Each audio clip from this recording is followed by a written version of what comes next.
8ನೇ ತರಗತಿಯ ಪ್ರೀತಿಯ ವಿದ್ಯಾರ್ಥಿಗಳಿಗೆ ಸ್ವಾಗತ.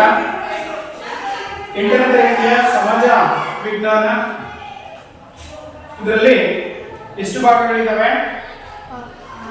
6. ಯಾವ್ಯಾವು? ನಿಂತ್ಕೊಂಡು ಹೇಳ್ಬೇಕು.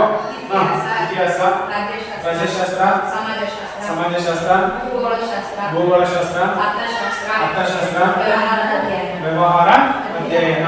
Very good. ಹಾಗೇನೆ ನಮ್ಮ ದೇಶ ಯಾವುದು? ನಮ್ಮ ದೇಶ ಯಾವುದು? ಭಾರತ. ನಮ್ಮ ದೇಶ ಭಾರತ. ನಮ್ಮ ರಾಜ್ಯ ಯಾವುದು? ನಮ್ಮ ರಾಜ್ಯ ಕರ್ನಾಟಕ. ಹಾಗಾದರೆ ಭಾರತದ ರಾಜಧಾನಿ ಯಾವುದು?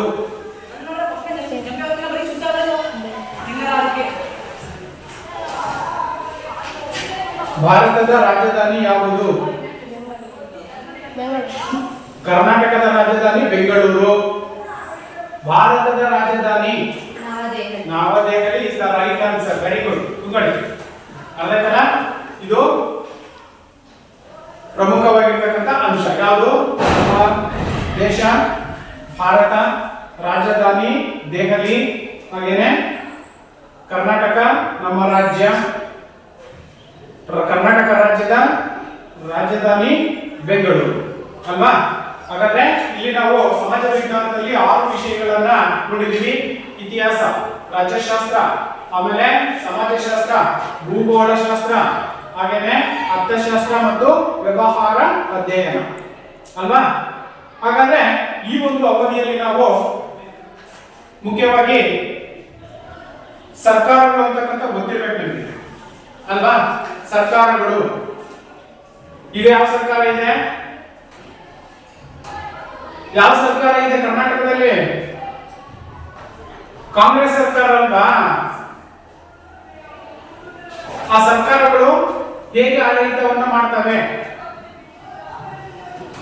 ಒಂದು ರಾಜ್ಯದಲ್ಲಿ ಸರ್ಕಾರಗಳು ಅಂತಕ್ಕಂಥವು ಹೇಗೆ ಆಡಳಿತವನ್ನ ಮಾಡ್ತವೆ ಅನ್ನೋದನ್ನ ನಾವು ರಾಜ್ಯಶಾಸ್ತ್ರದಲ್ಲಿ ಗಮನಿಸ್ತೀವಿ. ಹಾಗಾದ್ರೆ ರಾಜ್ಯಶಾಸ್ತ್ರ ಅಂದ್ರೆ ಏನು? ರಾಜಕೀಯದ ಬಗ್ಗೆ ಅಧ್ಯಯನವನ್ನ ಮಾಡ್ತಕ್ಕಂಥ ಶಾಸ್ತ್ರವೇ ರಾಜ್ಯಶಾಸ್ತ್ರ ಅಂತ ಕರಿತೀವಿ ಅಲ್ವಾ? ಹಾಗಾದ್ರೆ ರಾಜ್ಯಶಾಸ್ತ್ರದ ಪಿತಾಮಹ ಅಂತ ನಾವು ಯಾರನ್ನ ಕರಿತೀವಿ? ಅರಿಸ್ಟಾಟಲ್ ಅವರನ್ನ ರಾಜ್ಯಶಾಸ್ತ್ರದ ಪಿತಾಮಹ ಅಂತ ಕರಿತೀವಿ. ಹಾಗಾದ್ರೆ ಈ ಒಂದು ಅವಧಿಯಲ್ಲಿ ನಾವು ರಾಜ್ಯಶಾಸ್ತ್ರದ ಅರ್ಥ ಮತ್ತು ಪ್ರಾಮುಖ್ಯತೆ ಅಂತಕ್ಕಂತಹ ಮೊದಲ ಅಧ್ಯಾಯವನ್ನ ನಾವಿಲ್ಲಿ ಗಮನಿಸಬೇಕಾಗಿರ್ತಕ್ಕಂಥದ್ದು. ಹಾಗಾದ್ರೆ ಈ ಒಂದು ಅಧ್ಯಾಯದಲ್ಲಿ ಬರ್ತಕ್ಕಂತಹ ಪ್ರಮುಖವಾಗಿರ್ತಕ್ಕಂಥ ಅಂಶಗಳು ಯಾವ್ಯಾವಿದ್ದಾವೆ? ಯಾವ್ದ್ರಲ್ಲಿ? ರಾಜ್ಯಶಾಸ್ತ್ರದ ಅರ್ಥ ಮತ್ತು ಪ್ರಾಮುಖ್ಯತೆಯಲ್ಲಿ.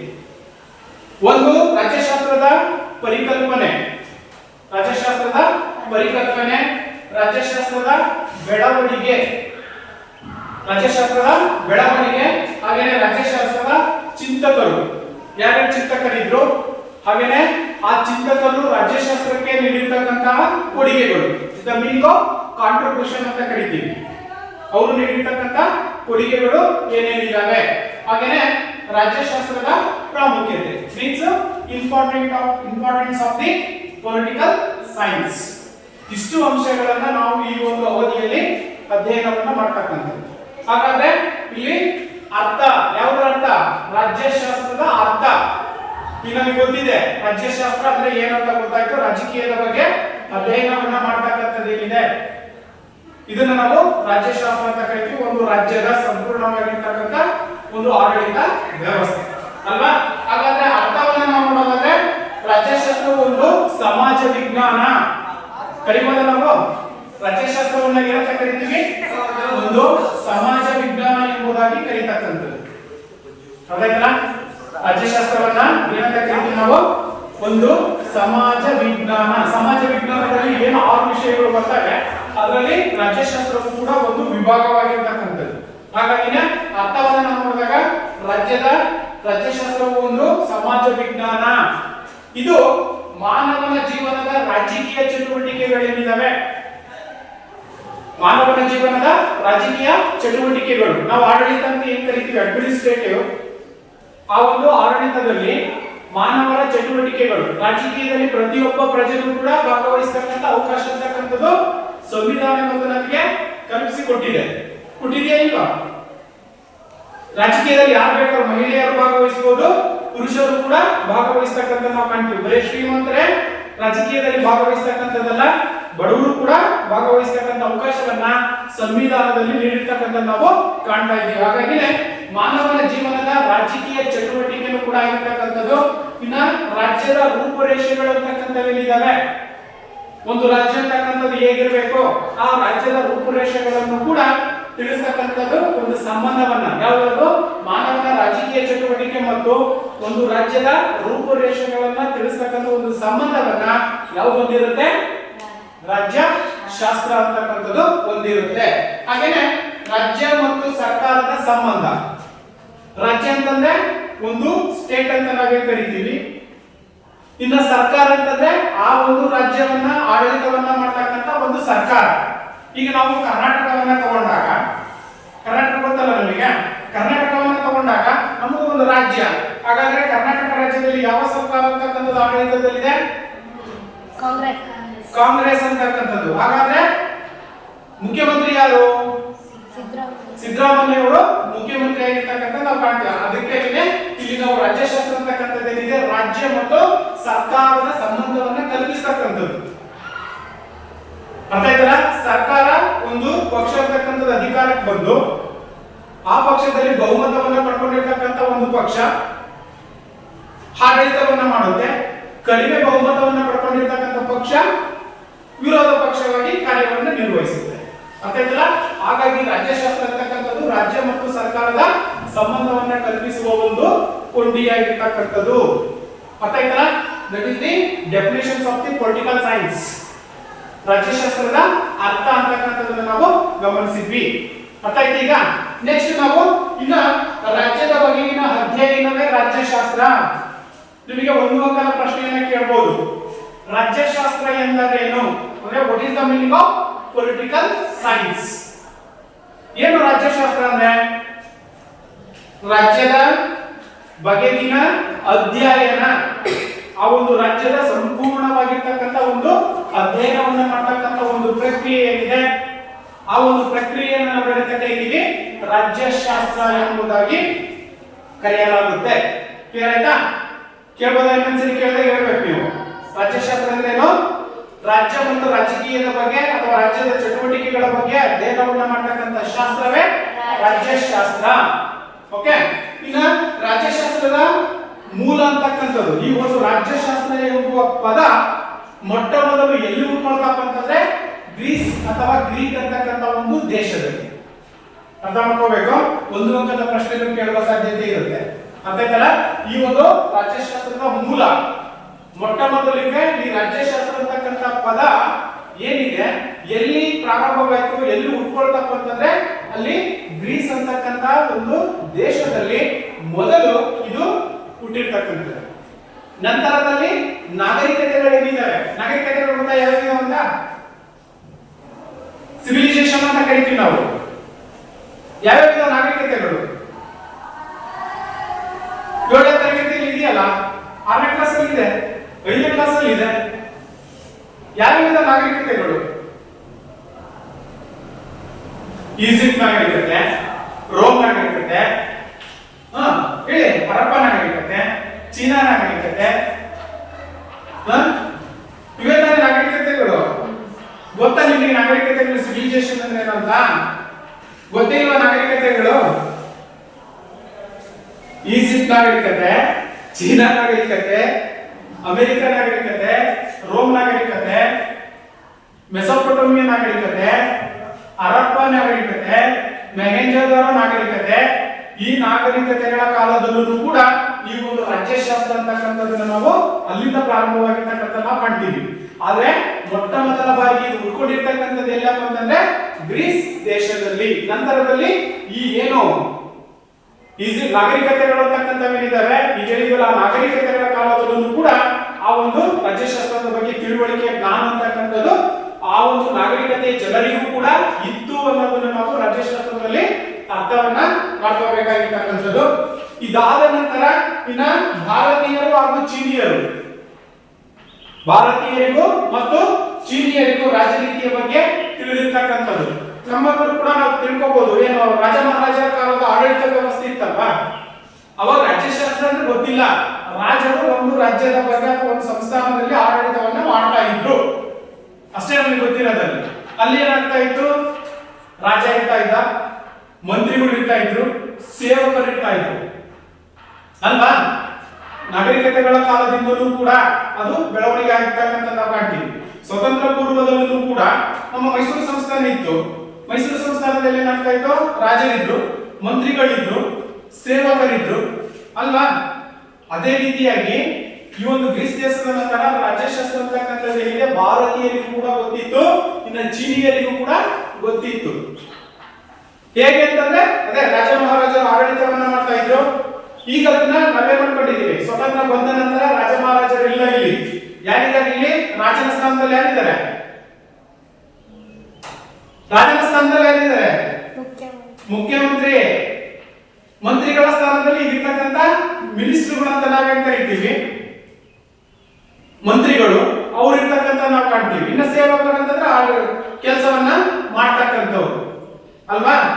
ಒಟ್ಟಾರೆಯಾಗಿ ಈ ನಾಗರಿಕತೆಗಳ ಕಾಲದಿಂದಲೂ ಕೂಡ ಭಾರತೀಯರಿಗೂ ಗೊತ್ತಿತ್ತು ಮತ್ತೆ ಚೀನಿಯರಿಗೂ ಕೂಡ ಗೊತ್ತಿತ್ತು ಯಾವುದ್ರ ಬಗ್ಗೆ, ರಾಜ್ಯಶಾಸ್ತ್ರದ ಬಗ್ಗೆ.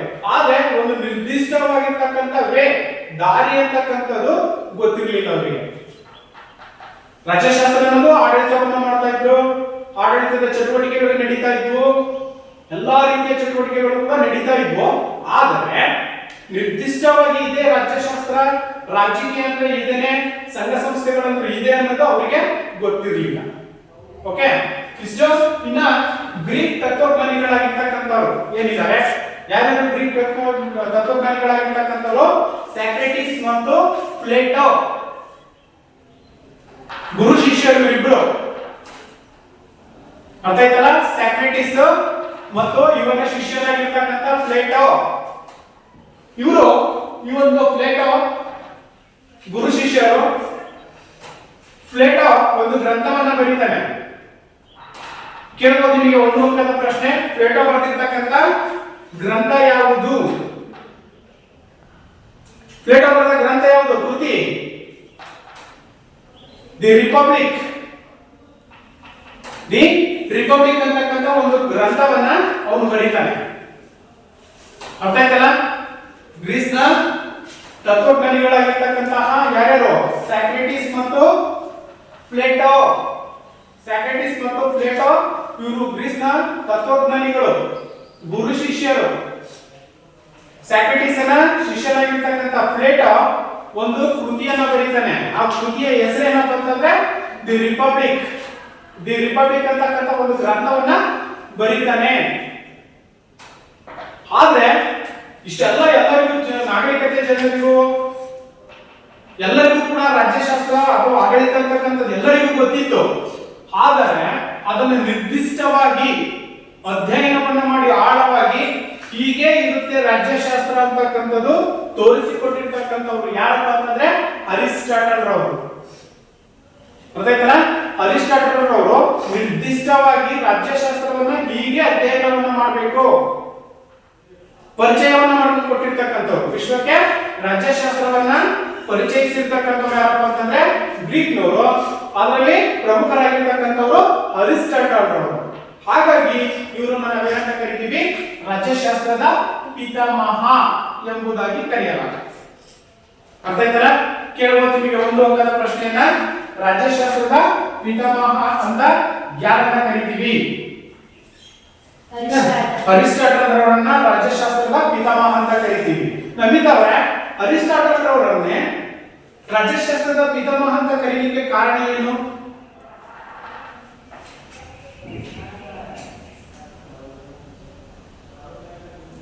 ರಾಜ್ಯಶಾಸ್ತ್ರದ ಪಿತಾಮಹ ಅಂತಾನೆ ಅರಿಸ್ಟಾಟಲ್ ರವರನ್ನ ಕರಿತೀವಿ. ಯಾಕೆ ಕರಿತೀವಿ?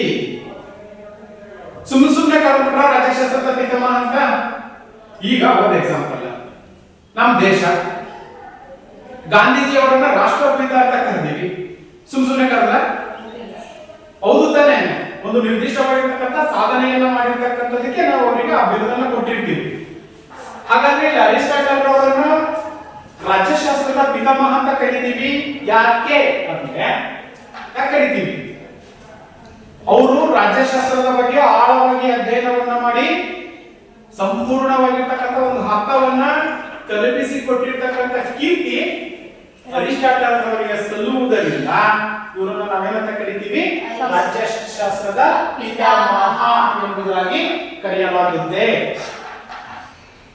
ಅರ್ಥಾಯ್ತು? ಈಗ ನಂತರದಲ್ಲಿ ನಾವು ಪಾಲಿಟಿಕ್ಸ್ ಅಂದ್ರೆ ಇಂಗ್ಲಿಷ್ ನಲ್ಲಿ, ಅದು ಕನ್ನಡದಲ್ಲಿ ನಾವು ರಾಜಕೀಯ.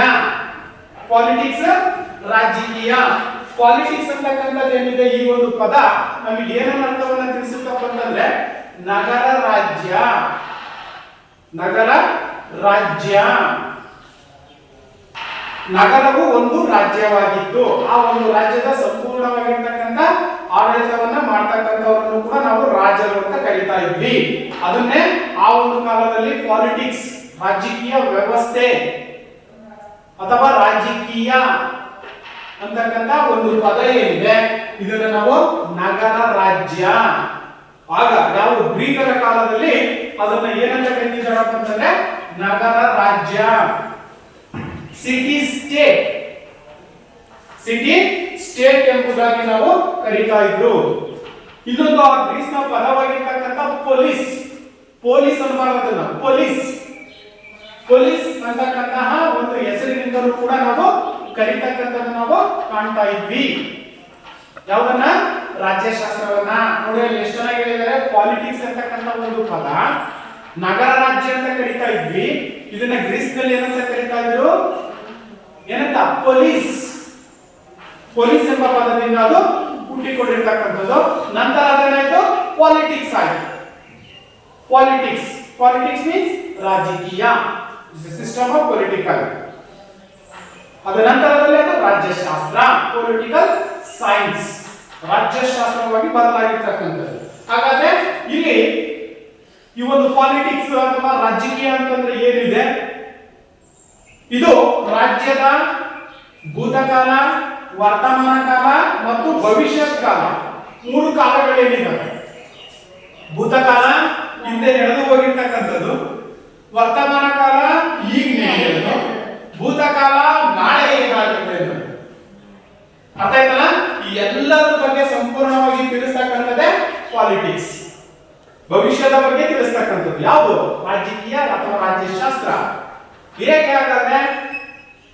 ನಿನ್ನೆ ಒಂದು ಘಟನೆ ನಡೆದಿತ್ತು.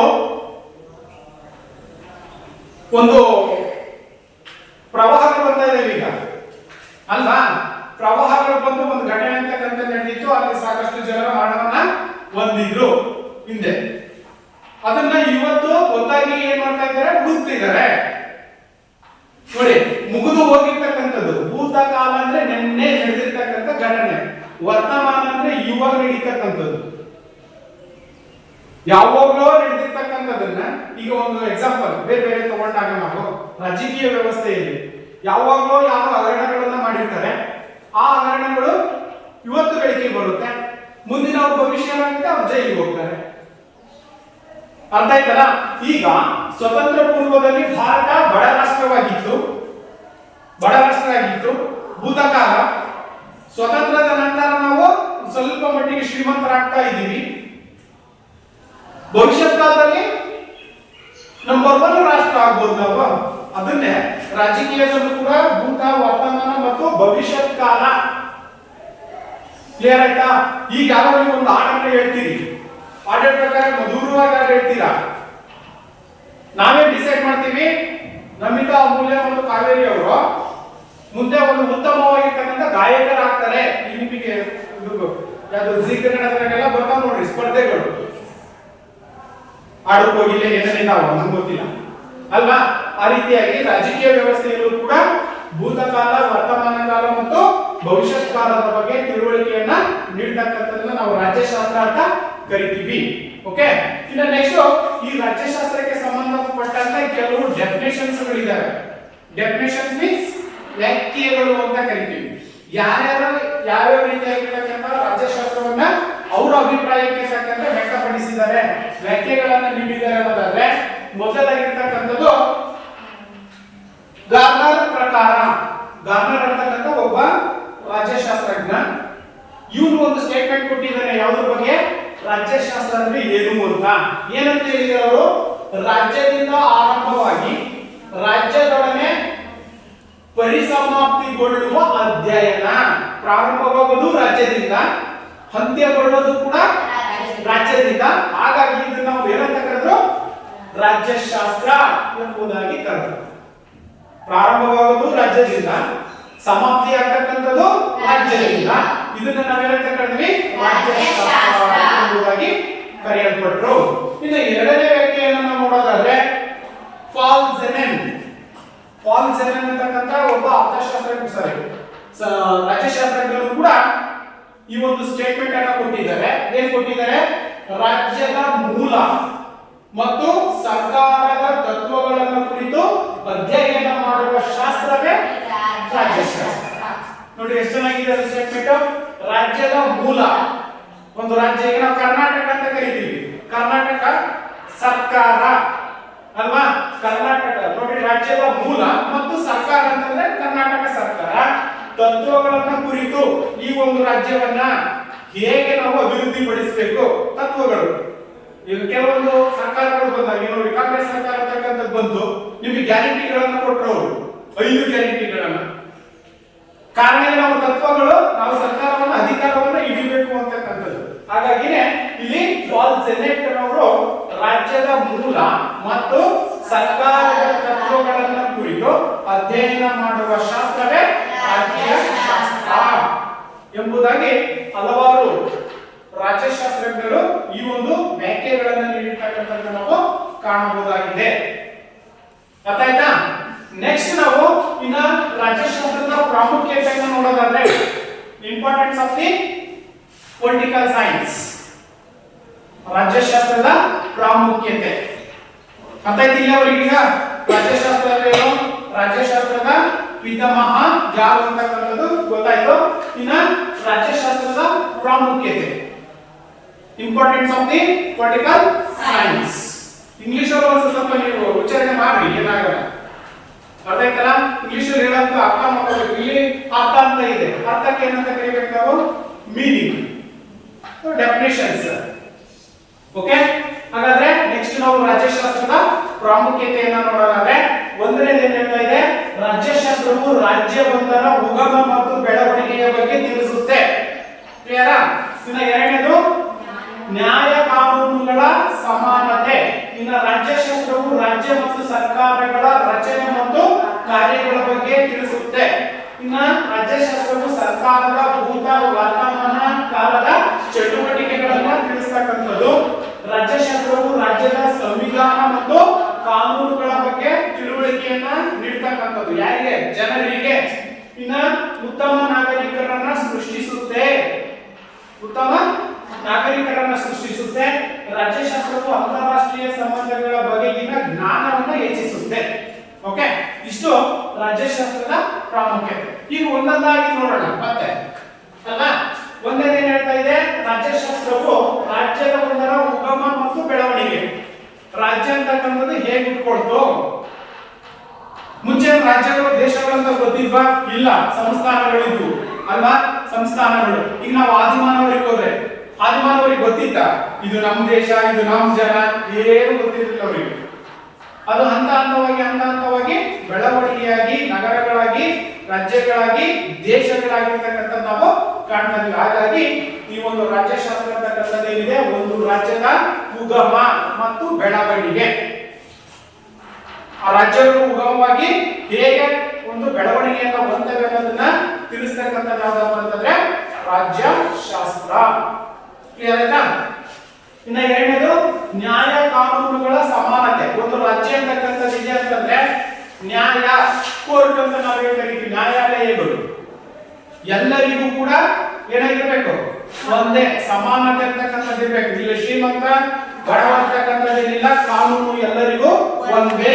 ಅವನು ಎಷ್ಟೇ ದೊಡ್ಡ ವ್ಯಕ್ತಿಯಾಗಿದ್ರು ಕೂಡ ಕಾನೂನು ಎಲ್ಲರಿಗೂ ಒಂದೇ ಅಲ್ವಾ?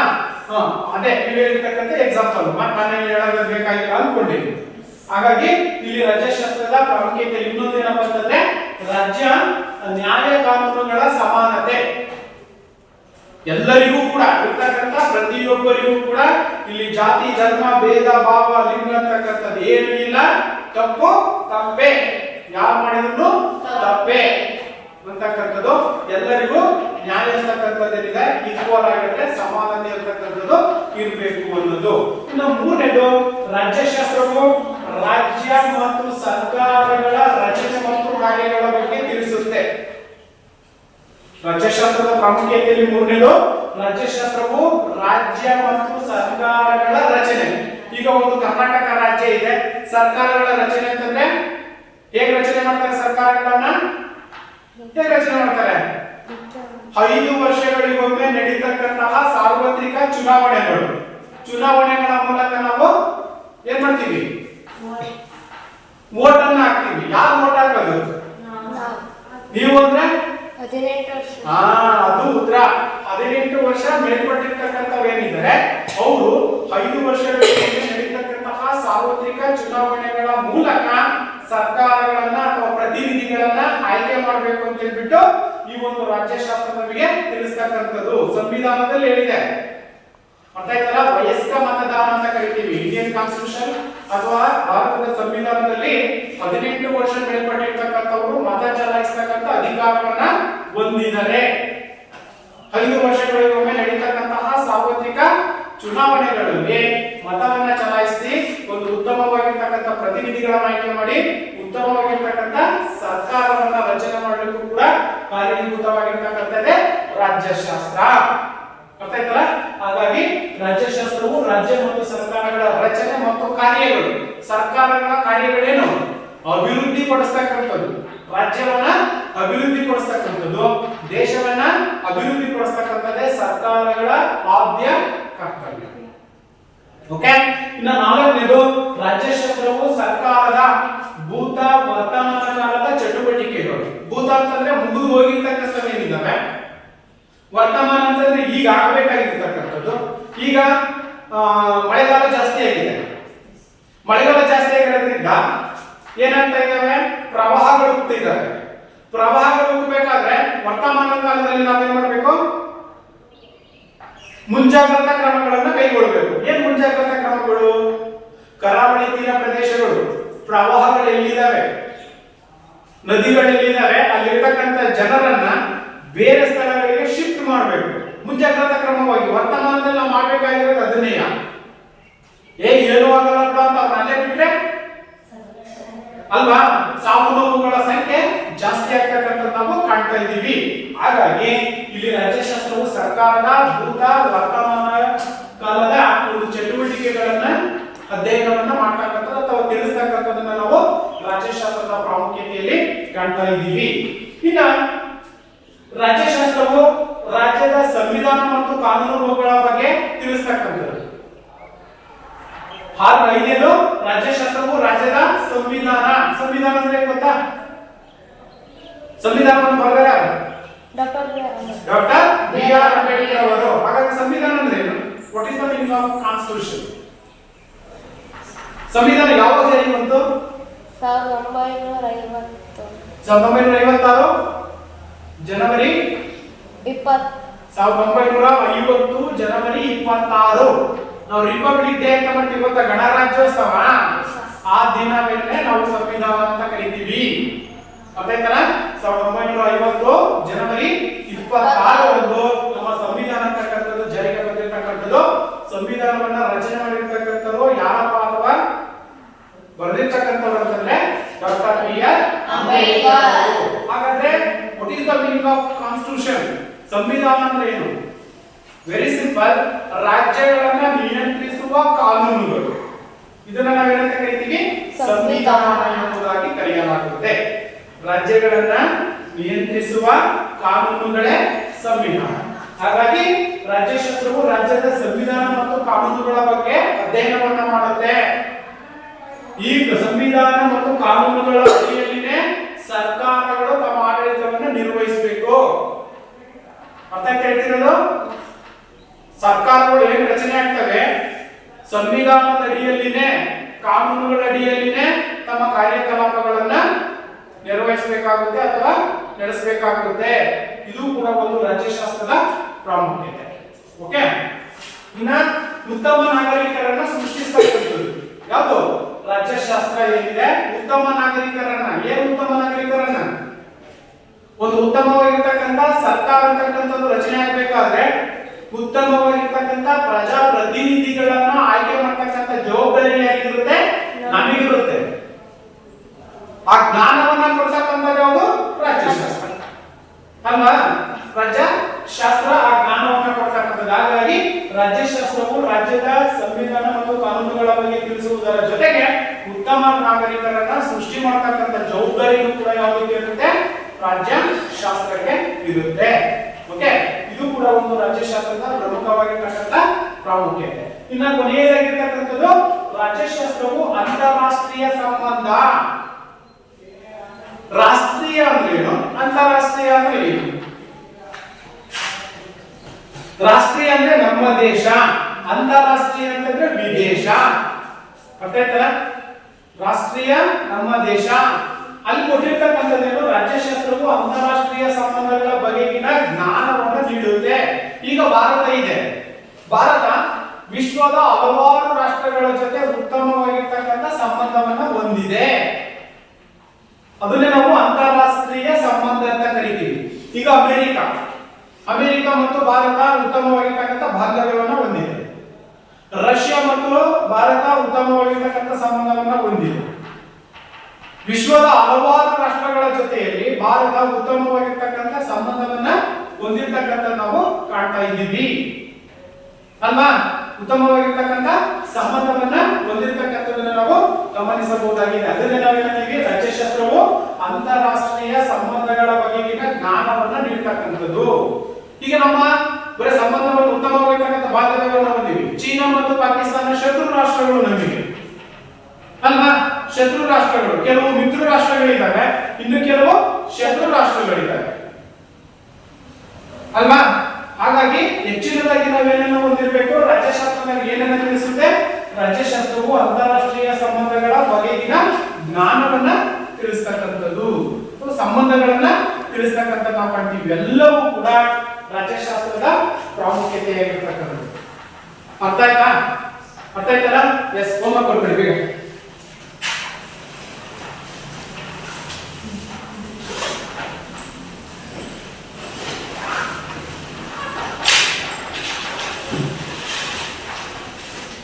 ಒಂದು, ರಾಜ್ಯಶಾಸ್ತ್ರ ಎಂದರೇನು?